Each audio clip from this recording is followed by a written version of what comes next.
PSG 1, Manchester United 2. Aujourd'hui, on débriefe avec Sabri, que j'appelle Sapin plus communément. Comment vas-tu? Alors là, je vais absolument bien. Tout, je pense que tout est dit. Au revoir. Salut à tous. Merci de nous avoir Salut, écoutés. tchuss. On est avec Jamal aussi. Comment vas-tu, Jamal? Super, victoire méritée, donc au top, quoi. Victoire méritée, ça c'est sûr. Et Andrew, le petit nouveau de la soirée. Ça va, très bien, ça va. On peut mieux. Quelle belle soirée. Ah, très belle soirée, en effet. Qui veut commencer? On laisse place à Andrew pour commencer? Pourquoi pas? Ben moi, je suis très content parce ça faisait longtemps qu'on était dans ce 4-3-3 classique. Et, enfin, 4-3-3, 4-2-3-1. Et je suis très content d'enfin voir d'autres dispositifs. Comme le week-end, on a vu un 4-4-2. Ici, on a plutôt vu un 3-5-2. Et franchement, j'ai très, très apprécié. Vraiment. J'ai fort apprécié qu'on puisse jouer avec plusieurs dispositifs.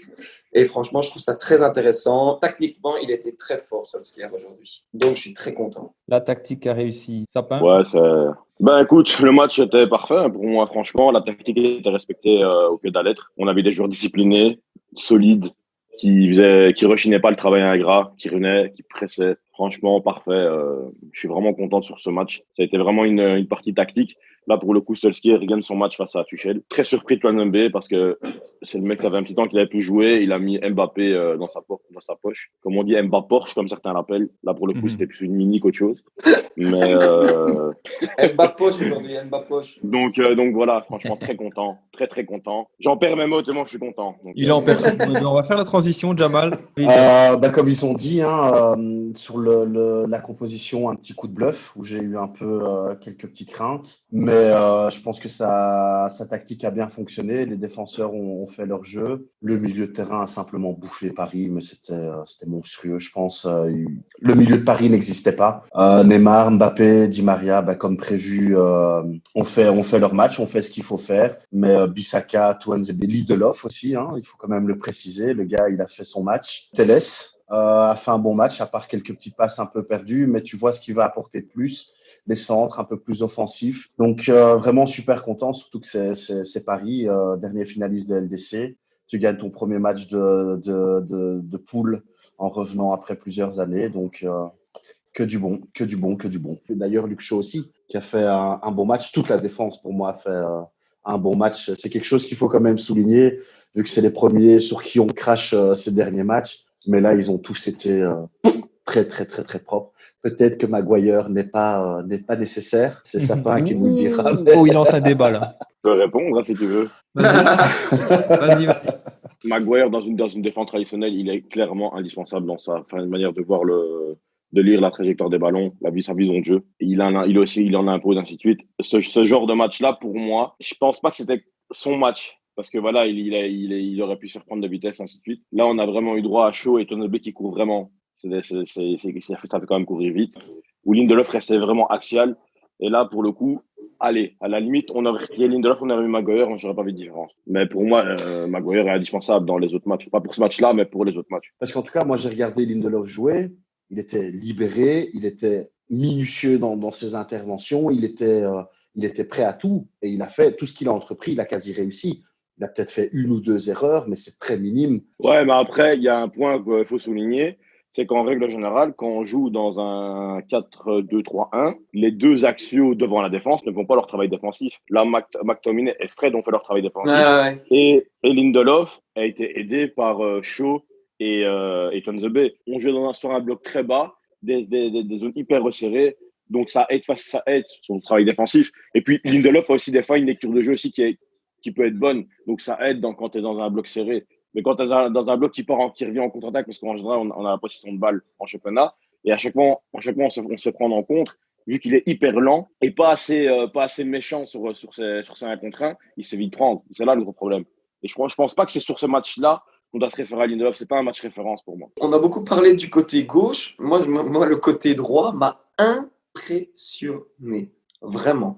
Tuanzebe, il m'a impressionné. Tuanzebe, j'ai une stat sur lui d'ailleurs. C'est le joueur qui a réalisé le plus de dégagements ce soir. Et pas seulement dans le match. C'est le joueur de tous les matchs de Champions League ce soir, c'est celui qui a fait le plus de dégagements. Il en a fait 7. Ouais, franchement, impressionné. Et Bissaka, bon là, j'ai rien à dire aujourd'hui. Enfin, j'ai jamais rien à dire, mais aujourd'hui, j'ai encore moins à dire. Ce qui est bien avec Misaka, c'est qu'il était vraiment dans son rôle, là. Il est là, repli défensif, il va, il tac, tac, tac, il y va. C'est ce qu'il fait de mieux. Et quand on subit, c'est là où on le voit encore mieux se libérer, c'est là où on va mieux jouer. Je vais revenir sur la même chose que le dernier briefing. Il n'apporte pas énormément non plus offensivement. Ses centres, il les rate un peu. Après, il en avait peut-être pas besoin aujourd'hui non plus.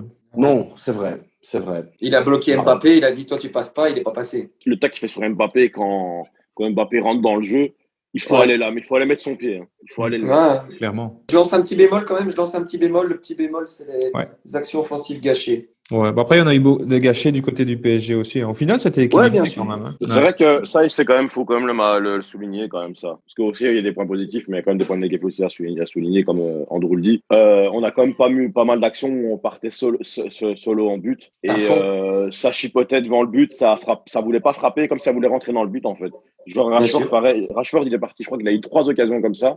Partir à un moment donné, frappe, commence pas à chipoter, faire des gris ou alors constamment essayer de faire une passe ensuite. Tu as la qualité pour frapper. On l'a bien vu. Il a mis le 2-1. C'est à ce moment-là qu'il a frappé, tu vois. Mbappé, dans notre équipe, aurait pu marquer un but facilement. Parce qu'on avait vraiment la place. L'équipe de Paris était un peu déforcée aussi. Le milieu, je connaissais de nom, mais c'était pas ouf non plus. Pas de jeu, quoi. Même pour leur défense aussi, hein. Leur défenseur aussi, tu avais des gars qui sortaient. Par contre, une fois de plus, le gardien adverse sort le match de sa saison peut-être. Défensivement, ils étaient pas top aujourd'hui. On a eu beaucoup de situations où on aurait dû marquer. Enfin, soit. Passons aux notes. Allez, justement, bonne transition. On passe au petit jeu des notes. Donc, on va commencer par les plus basses. 2 joueurs ont eu 6 sur 10. Citez-en un des deux. Télès pour Sabri. Jamal. Fred pour Andrew, ok. Jamal. Je mets Martial. C'était Van de Beek et James. Non, Ensuite, 3 joueurs ont eu 7 sur 10. Ouais, je reste sur Fred. Je vais rester sur Fred. D'accord, Fred. Jamal. Moi, je vais sur McTominay. Sapin. On va rester sur Télès. Hein. Aucun des 3. Il y avait Martial, Pogba et Shaw. 2 joueurs ont eu 7,5 sur 10. Jamal. Fred pour Sapin. Je mets McTominay. Il met McTominay. Télès. Il met Télès. Et c'est Télès. Donc, ça fait 1 point pour Andrew. Il reste une question. Ouais, j'ai gagné, c'est bon, c'est pas plus loin. 5 joueurs ont eu 8 sur 10. Bruno. 8 sur 10. Donc, Jamal dit Bruno. D'accord. 8 sur 10. Pour Sapin, d'accord. Ok, et moi, le 8, je vais dire Tuanzebe. C'est les 3. On a chacun un point. Voilà, j'ai 2, ils ont 1. C'est tout. Ouais, en gros, oui, tout simplement. Donc, Andrew, le nouveau venu qui gagne, qui bouscule le top 6, j'allais dire. Comme ça. Par contre, je tiens quand même à préciser que le dernier il y a eu un vol. Fraude. Ouais, il y a eu de la fraude. Il y a eu de la fraude, donc on va porter plainte. Bon, on va passer à la 3e partie. 3e partie, Chelsea, prochain match. Comment voyez-vous les choses? Est-ce qu'on met la même compo? Est-ce qu'on change un petit peu? Est-ce qu'on fait monter, par exemple, les joueurs qui n'ont pas joué ce soir? Van de Beek, bon, lui, il va être sur le banc, on connaît déjà la chanson. Moi, j'aimerais bien 4-4-2. Vraiment. 4-4-2 contre Chelsea. Ouais, j'aimerais bien. Les autres, à vous. Ok. Mais j'aimerais bien 4-4-2 avec Van de Beek titulaire. J'ai vraiment envie qu'il soit titulaire un match. Vraiment. Je pense qu'il en a un petit peu marre, peut-être, le garçon, là. Ouais, j'ai pas envie d'avoir d'ennemis, mais ouais, j'ai envie que Pogba soit titulaire aussi. Telles aussi, titulaire, pourquoi pas. Et allez, une petite rentrée de Cavani, ce serait chouette. Ok.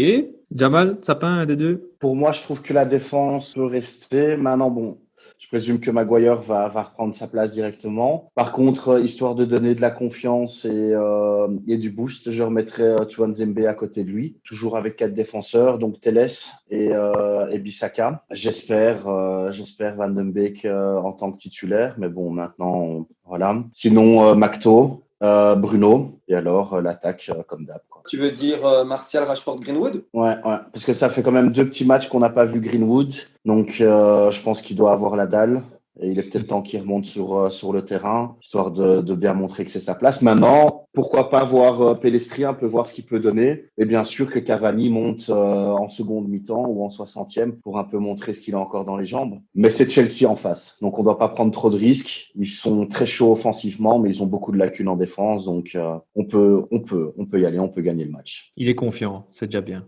Sapin? Je pense qu'on va repartir sur la compo de base d'habitude en 4-2-3-1. On va repartir. Je pense pas que Van de Beek va être aligné là maintenant. Sauf si maintenant il veut jouer comme Andrew le propose en 4-4-2 en losange. C'est possible, vu ça va être une bataille dans le milieu. Vu comme on a dit que Jorginho jouera et défensivement Jorginho c'est hyper faible. La défense est pas top à Chelsea. Donc il y a possibilité qu'il aille directement avec une armada et vouloir directement tuer le match rapidement. Mais comme on connaît Solskjaer, je pense plus qu'il va jouer sur la stabilité avec De Gea dans les cages, Wan-Bissaka, faire jouer Lindelof et Maguire. Et là, il va par contre, je pense qu'il va mettre Telles sur ce match-là. Parce que pour en revenir à ce que Jamal dit, avec Tuanzebe, moi, je le referais jouer. Mais le problème, c'est que c'est quand même un joueur qui se blesse quand même très souvent, donc peut-être pas prendre de risque de le faire enchaîner des matchs. Et puis après, devant, moi, je mettrais, je laisserais quand même McTominay pour le match-là, parce qu'il a quand même fait un bon match de patron. Et puis après, je remettrais Pogba et Bruno Fernandes, avec Martial en pointe, Greenwood à droite et Rashford à gauche. Et à mon avis, si ça dérape, il y aura d'office les entrées de Cavani ou même le début de Pellistri ou des trucs comme ça. Je pense que ça va à un moment donné, ça va changer. On a quand même un bon groupe maintenant. Franchement, on a quand même des choix, plusieurs choix maintenant. Van de Beek, Cavani, Telles. Alors, on va dire Pellistri s'il peut prendre la place de Greenwood de temps en temps. On va dire qu'on commence à avoir un groupe qui peut tourner, quoi. Parce qu'avant, on tournait sans vraiment être confiant. Maintenant, on tourne, on a quand même un peu plus de qualité sur le banc, on va dire. Après, l'année passée, on n'avait pas Tuanzebe parce qu'il était blessé. Et là, maintenant, il est de retour. Donc, tu peux prendre ça comme un transfert aussi. Tuanzebe, qui a été élu homme du match par la BBC. Hein. Il a eu 7,40, comme Bissaka d'ailleurs, mais ils ont choisi Tuanzebe. Qui plus est, un joueur de l'académie, donc c'est encore plus flatteur. Clairement. Un petit mot pour définir le match, pour conclure un peu tout ça. Rassurant, pas mal. Fierté, c'est beau, je rappelle. Maîtriser, je crois que c'est trop magnifique mot. Superbe. Écoutez, merci à toutes et à tous de nous avoir écoutés. Merci à vous pour vos avis. Et on espère que samedi, ça se passera bien. Maintenant, il faut enchaîner, comme on dit. Comme j'ai mis sur le groupe, si on gagne samedi, franchement, ça relance la saison. Exactement. Et n'hésitez pas à dire en commentaire si vous avez un homme du match, des joueurs que vous aimeriez voir samedi, peut-être Lingard. Hein. Il y a des gens qui aiment bien Lingard encore. Donc voilà. Merci à tous de nous avoir écoutés et à la prochaine. Salut. Et n'oubliez pas, Glory United. Exactement. Allez, à la prochaine tout le monde. Ciao, ciao. Salut. Ciao. C'est pas un foufou dans sa tête. C'est... Ok. Il y avait la télé qui remettait le bruit derrière.